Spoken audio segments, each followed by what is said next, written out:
Hi, friend, and welcome to Chats with Ash. You're invited to join me in this space where we talk about living out our faith in the everyday, real, and messy.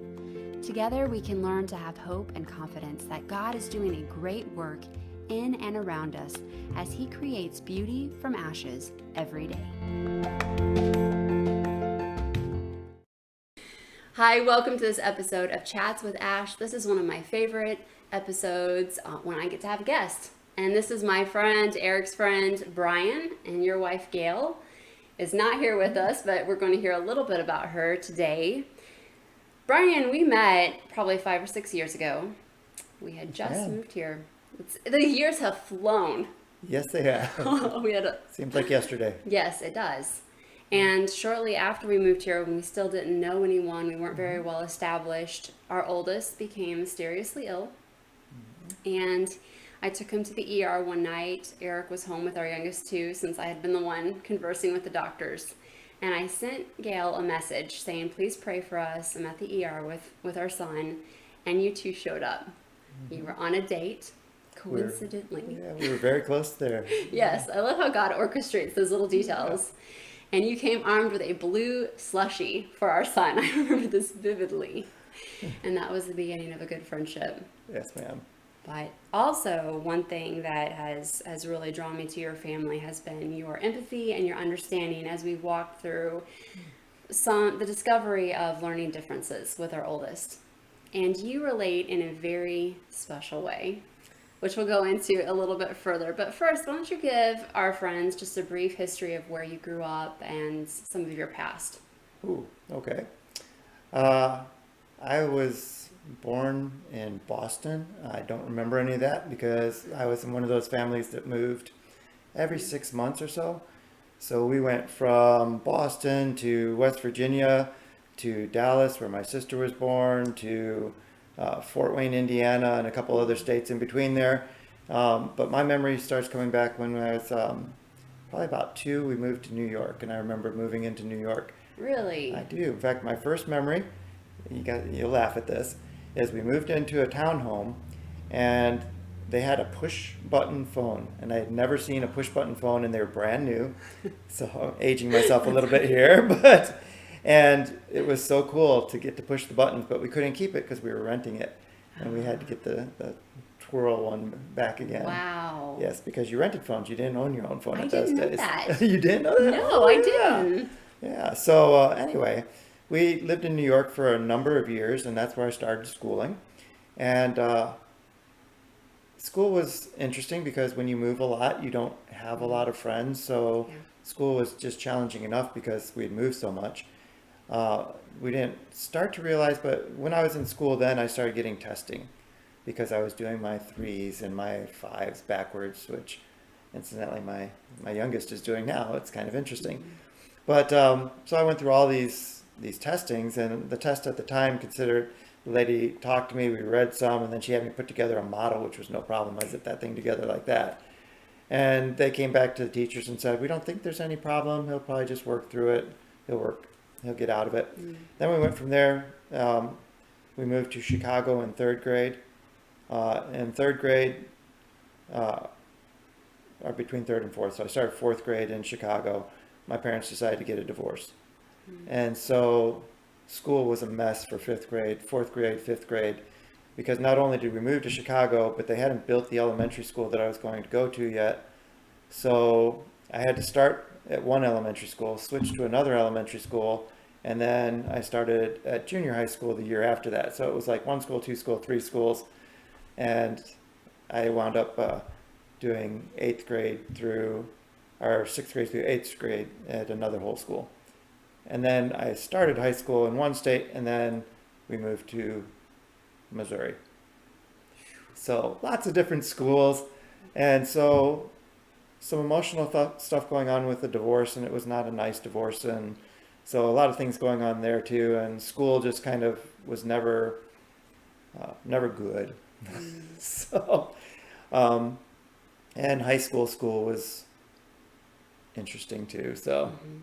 I did not go, well, let's just say I left American schools at 13, so right at the cusp of starting middle school. Mm-hmm. And I didn't really experience much high school in the United States. But there always seems to be those classes. Where did you fit in? I wound up becoming a very strong art major because then I can express myself better. And I had some talent, so that became my thing. And then also I started going, I did sports for a while, but I hurt my neck very badly my freshman year in wrestling. I did it twice, and after the second time, it was like, okay, let's hold off on contact sports for a while. But then I started getting into theater too, so it was an interesting combination. You mentioned it being, very challenging at times. So what did you think about yourself as a student? Well, let's talk a little bit about that. Yes, because that goes back all the way to eighth grade. So every year that I was in school, from probably fifth grade all the way through high school, especially fifth through eighth grade, I had at least a once a quarter meeting with the principal and my mom and the teacher saying, he does really well in his standardized tests, but he doesn't do well in his schoolwork, and it looks like he's just not applying himself. And I remember even in elementary school, as we were starting to do spelling lists, that no matter how much I looked at those spelling lists, I could not get the words down. I couldn't do it. And then everybody would tell me I'm not applying myself. And if you hear that enough and you realize that even if you do apply yourself, you're going to get to the same place, you just stop working on it because I'm going to get yelled at no matter how you look at it. So why even bother? And I really wound up becoming kind of a poor student because of that. Because if I studied, I got in trouble and didn't do well. And if I didn't study, at least I had fun, but then I got in trouble and didn't do well. So did you think that you were stupid compared to other students? I never thought that so much as school just lost its importance. Other things, like I said, there's that emotional turmoil that was going on in the background, and I think a lot of it got lost in that or was blamed on it because it was a hard age to have your dad not in your life anymore when you're starting to learn all those things about being a man, and all of a sudden the man's gone and they're fighting and you don't get to see him very often, and it's not pleasant when you do. So that kind of became more of the issue, and everybody kind of blamed that for what they were seeing, and it still came out as I wasn't applying myself. And those yearly, quarterly, let's sit down with the teacher, he's not applying himself, let's plan on working harder. Okay, let's work harder. I work harder for a little while and I get the same response. But I always did well on the standardized tests and very well on some of them, and so nobody knew what to do with me. They really didn't. Well, do you recall any advice, encouragement, or even maybe some negative things that were said to you over the years from teachers or any adult that would have been influential? The funniest thing that I can remember is I was in a biology class and in high school, and we got to a psychology section of the biology class, and everybody in that class bombed the test, but I only missed one. And I remember the teacher going out, and they would always tell everybody what they got on their test before they handed it out. It's not like today where they would just hand it out and you didn't know. She would be like, okay, Lisa, A, Johnny, B, Brian, D. I guess there was some of that shaming aspect in there to try to get you to do better too. But she handed that out and she's like, Brian, A, what happened? Why? And I looked at her and I said, well, I was really interested in this. And you could just see the defeated look on her face. And I didn't mean to do that. It just came out. I was just really interested but she was so surprised because everybody else had bombed it and I just nailed it. So, but yeah, there's school when you're not doing well, you're just kind of put off as the kid that just doesn't do that well. And most of the kids that did well were the ones that got the. Yeah, that had to have been discouraging. What motivated you to continue your education after high school? Well, my junior and senior year, I had scholarships to the Art Institute of Kansas City. And so I was going and doing school at the Art Institute and school in high school. So lo and behold, I'm gonna do art. So I decided to go into art. So I went into the University of Missouri to do art, and that first year they said you have so much talent in here. Oh, by the way, I should mention, um, in high school I also won a Congressional Art Contest and had a picture hang in the White House for a year. Really? So I had my senator come and shake my hand, and the whole works, got in the paper for that. Oh, that's amazing. So and when I was doing theater, I was doing the set designs also. So I was the set designer, and I won a couple awards for set design during that time. I had no idea. Oh yeah, a lot of things stacking up to say, hey, let's go into the art world.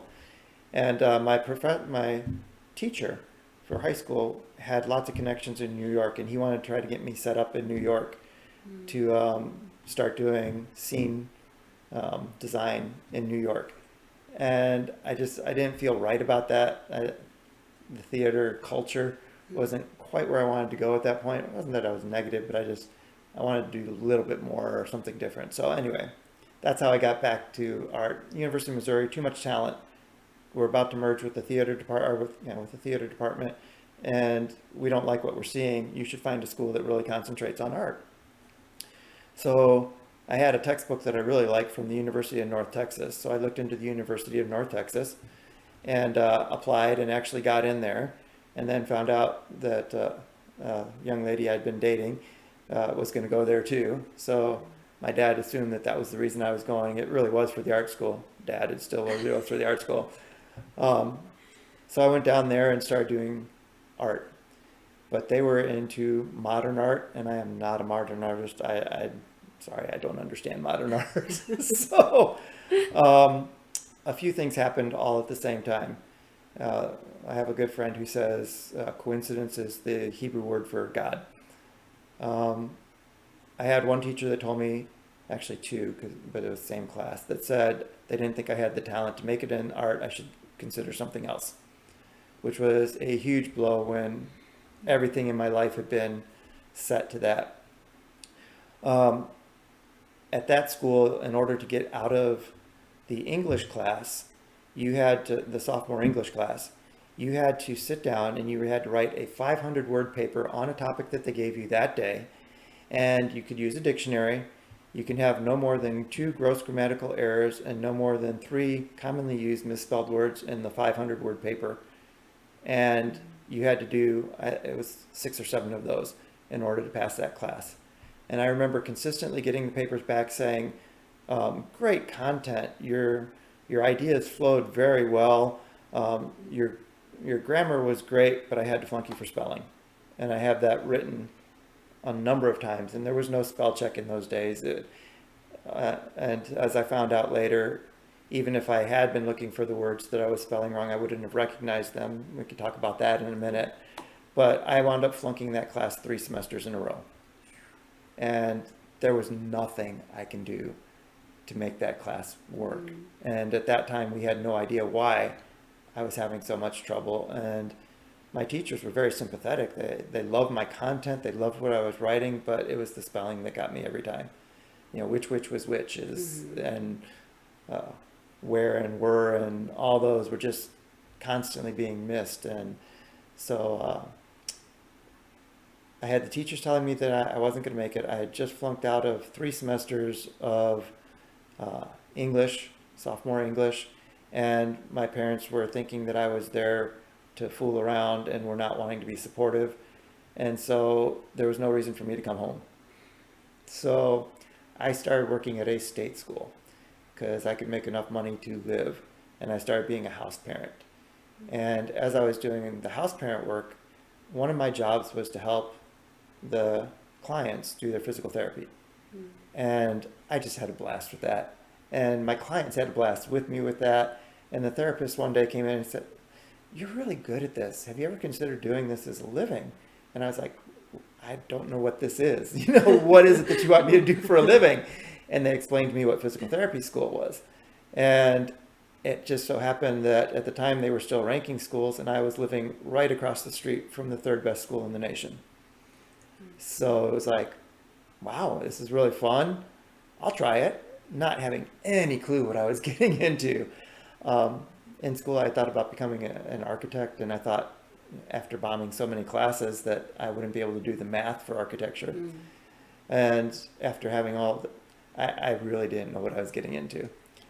So I applied, and they let me in for the first semester, and you had to do 2 weed-out school classes to get into physical therapy school, an advanced anatomy course and a technicals course, learning how to use some of the modalities and stuff, and then actually looking how you interact with people to see if you could be a professional interacting with people, and you had to be able to get through both of those courses. But the advanced anatomy course, it was called Bones, was the worst course. We had 460 people enter that class. This was the last year that you could take it twice, and half of the people in the class were taking it for the second time because they had flunked the year before. And you were only allowed up until that point to take it twice, and then you were not going to be invited into the School of Physical Therapy. This year, they made us sign a contract understanding that if we did not pass this course, we would not be invited and we would not get a second chance, because they were switching up the curriculum a little bit. So no pressure. So no pressure, none at all. But luckily, in the year before, when I was in school, I had drawn all the muscles in the body as I was studying the human body. So I had these really nice pictures of human muscle. And so I just took those out and started labeling them as we went through the anatomy class. And as we started going through, people started getting whittling out of that class. It was a tough course. A typical question on that course would you would find a piece of bone with a little flag in the middle of it on the test, and it says, what is the origin of the nerve that innervates the muscle that attaches here? And so you had to figure out what muscle it was, then you had to trace the nerve all the way from what was there all the way back up to its origin. So I mean, it was good night. It was Yes, it that was sounds tough. like So, torture. I'm gonna just cut it short. By the time it was done with the curve, 70 people made it through that course, and I was one of them. Oh. And I was also very frustrated having flunked other courses, so I went and got myself tested. They had a testing center there. And as I got myself tested, I found out that I had dyslexia. I had a 133 IQ, but my ability to spell was at the 8% level. And you made it that far on an 8% level. The lady that was working with me said that your compensation skills have become so good that it was hard to tell, but you are just never going to be able to spell. And it didn't surprise me, but I was glad to put a name to it. And I remember the first thing you asked about negative things, I called my mom and I said, Mom, I just got tested. I have dyslexia. And she says, oh, all this time I thought you were just lazy. And it was like, yeah, I know. Yeah. It was, yeah. And I sympathize to a level with that for both of you, because I can remember with our oldest questioning. I was his educator, and I was questioning, what am I seeing? Is this not him applying himself? Is this laziness, or is there something going on that I don't understand? And that, I think the easiest assumption is it's laziness. Which is just a shame, because especially knowing now how hard our son has to work and how much more effort he puts in than most students, I'm assuming the same would be true of you. Yes and no. Yes, you do have to put your effort in. There's lots of different forms. So that's the one thing that's really hard with dyslexia. Dyslexia is the inability to take graphic symbols and put them into your long-term memory correctly. So when you're looking at them in your short-term memory, you've got them just fine, but they get scrambled when they go into the long-term. So what that means is that when it's improperly programmed, every time you look at it, it looks correct, because that's the way you remembered it. And as you read, you don't replace those because you've already got a long-term memory that your body somehow connects and says that's the same thing. So for me, that became spelling. Other people, it becomes reading. Other people, there's different ways that it works. It's not just getting your letters backwards. No. And I can't tell you how many times I see someone say, oh, I got this letter backward, I must be dyslexic, and it's almost an insult. But yeah, you do have to work a little bit harder. But the other thing is that there are so many other ways to learn, and there are so many other, my compensation skills became better, and my understanding of the learning process became better. So there were some things that I learned better than other people. Can you expand on that a little bit, because it fascinates me? Yeah. For instance, my muscles, the reason I got through that really tough course is I could see how each muscle worked, how if you had something at an origin and an insertion and you pulled it together, how it would work, and then the combination of muscles and how they would work together. That made so much more sense to me. And a lot of my fellow students were struggling with it because they can get the origin, they can get the insertion, they can get the pure book work out of it. But understanding how to incorporate that and use that on a regular point, they couldn't do as well. Now, obviously, they all did it, and but it just came quicker and easier. And some of the mechanics behind things, because again, I wasn't stuck in the technicalities because the technicalities were always difficult.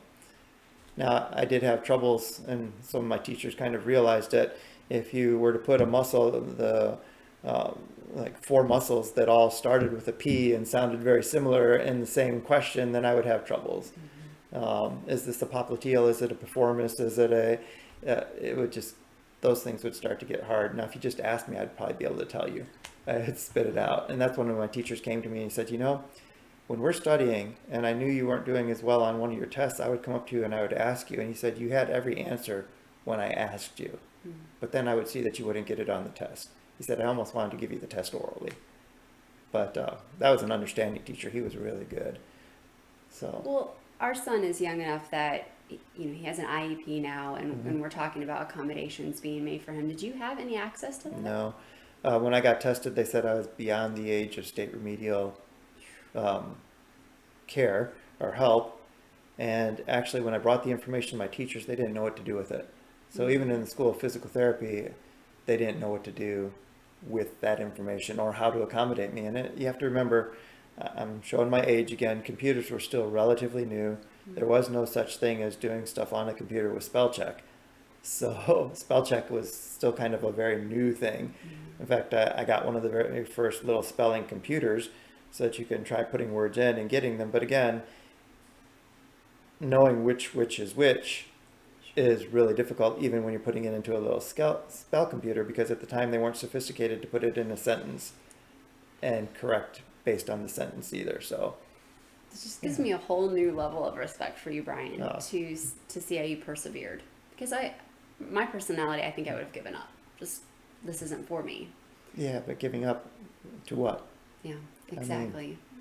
You've got to learn something. You've got to be able to provide for yourself. You've got to do the work. It's just, yeah. How do you manage to make it work? And maybe that's the biggest thing that I learned was I had to do the work. I had to do something.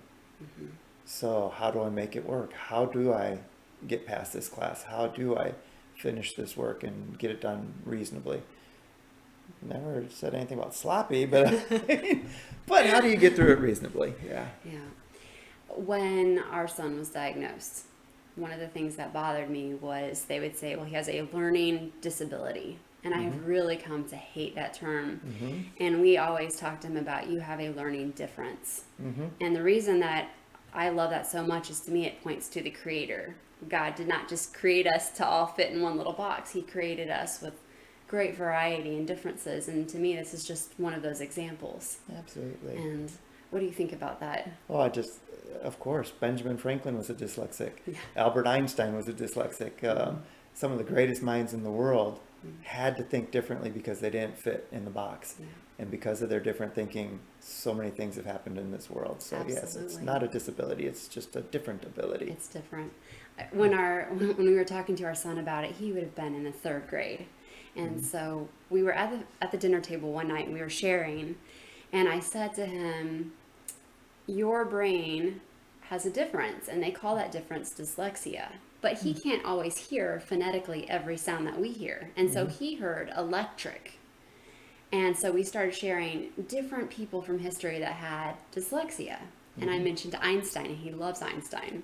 So he said, that is so cool. I have an electric brain. And his 2 younger brothers started saying, we want electric brains. We want that too. And so they were disappointed that they didn't have that difference. But everyone has different strengths and different weaknesses. This is another thing we talk about constantly. Yes. I am not a math person. I'm not a science person. I have to work very, very hard to understand it. And I, again, love how those differences just point to the Creator. Did you know God at the time that you started getting answers? Whew. I think that's why I started getting answers, is because I had accepted the Lord in high school, but I wasn't one of those. I wasn't one of those converts that started my whole life just turned around. I was not in a good home situation at the time, and I was a very needy kid. Things just hadn't fit very well, and between switching schools, not having any lasting friends, parents in different states arguing over who was having my affections or whatever, and all that stuff. I just I got lost in a lot of different stuff there. So That'd be hard. yeah, but What has I I'm yeah, sorry, I'm go sorry. ahead. No, that's all right. I came to know the Lord then, and when I moved to Texas, I started actually going to a stronger church than what I had been going to. And as I realized, as I go back and look at some of the church lessons I had when I was actually in high school, they weren't very good. I was working with people who really didn't understand the word. They wanted to be good people. They wanted to be in a church, but I don't know that they had the right relationship with God. But as I got into a different church and started to develop that relationship, I caught my girlfriend with my best friend. I got told that I wasn't going to make it into the school of art and that I didn't have the talent to make it. I wasn't allowed to come back home, or I was allowed, but I was strongly suggested that it wouldn't be good for me to come back home. And I started working in a state school and started falling into physical therapy. And then I was able to get through some of the toughest courses as a poor student. That's not me. That was all God. And yeah, I love that he pursues us. yes, he does. And then when we can look back, we can see how it was working, which is so cool to hear in your story. As you've grown in your walk with the Lord, what is one of the biggest things you've learned about God and his character? Wow. That's a loaded question. That's a very loaded question. Yes. I think the biggest thing is that our God is a God of relationship. There is nothing else that we can give him except for our desire to be in relationship with him. And he really asks us two things. Do you want to be in relationship with the world, or do you want to be in relationship with me? And then he tells us what it means to be in relationship with him.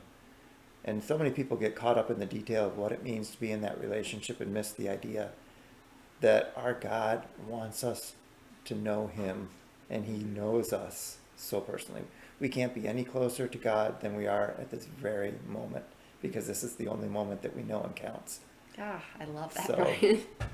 Yeah. It's a theme that God has just been bringing up to me personally in my walk over the last year or two, is that he's a God who sees us, and he Yes. knows us, and he wants to make himself known. Yeah.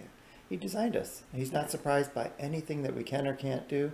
We're the only ones that get surprised. And if you start following, he does not send you to do anything that he has not equipped you to do. That's right. And so you may not feel it, but yeah, and it may take you years to feel it, but That's the thing, though. We want easy, and I think sometimes, especially as believers, it's like, well, I'm following God, I'm doing what he's asked, so why isn't this easy? But as we've talked about learning differences and now walking with God, there's a similar theme that I'm seeing, and it's this idea that there's something being developed. It's this perseverance. It's this, absolutely. which is, I've never really correlated the two before. But it's neat to hear you talk and share your story and see that in your character, God has developed this strong perseverance, this I'm not going to give up, that not everybody necessarily has. Yeah. I don't know if it's I'm not going to give up. It's not an option. So what are the other options? But that's just, I think some people think there is an option. I'm quitting. And I love that that's not an option for you. And it's something that I personally want developed in my life, but also in the life of our children, to see ultimately them pursuing God to that extent of it's not an option to stop pursuing, to know him, that deep quenching desire. I know that you've heard this before with just being in the world. If God loves us so much, then why? Which this is again pointing back to his character, who he is, but not everything is easy. You know this. Oh, absolutely. But you've still experienced his goodness. Absolutely. I mean, it's come with not so good, but Who am I to accept the good and not accept the not so good? And how do I get shaped by that not so good? And I'm probably shaped by the not so good more than I am shaped by the good.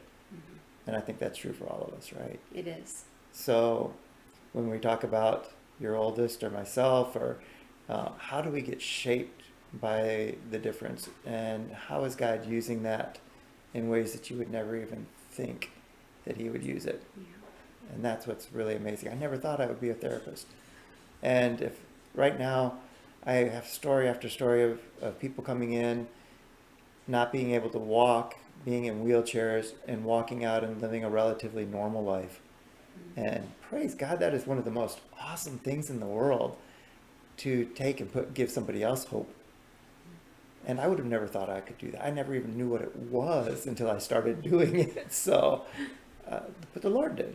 And he knew how he was guiding me and how he's pushing me. So that's really cool to think about. That is really neat.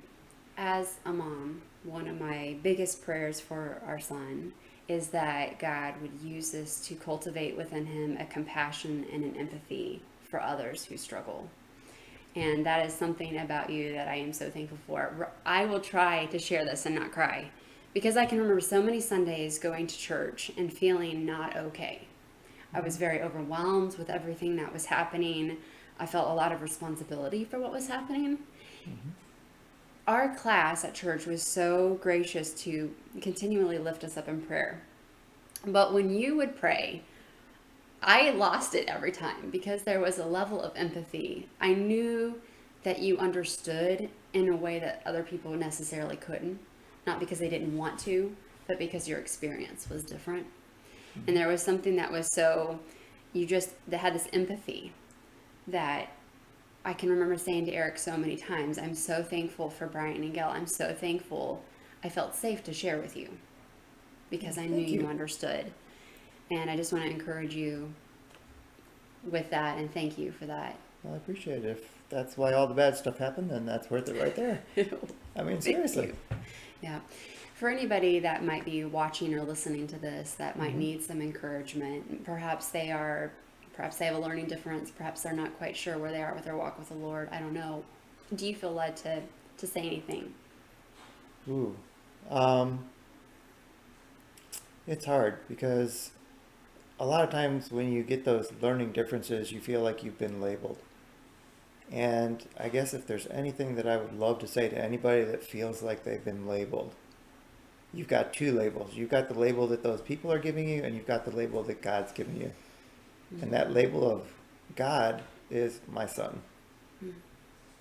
So I would say, or in some cases, my daughter, obviously, but I would say take that adopted son and daughter label and hold on to it for dear life, and forget about the rest of the labels, because a lot of times people who label you are just trying to make themselves look better or understand something they just can't understand. And either way, it's not right. You're right. So You're right.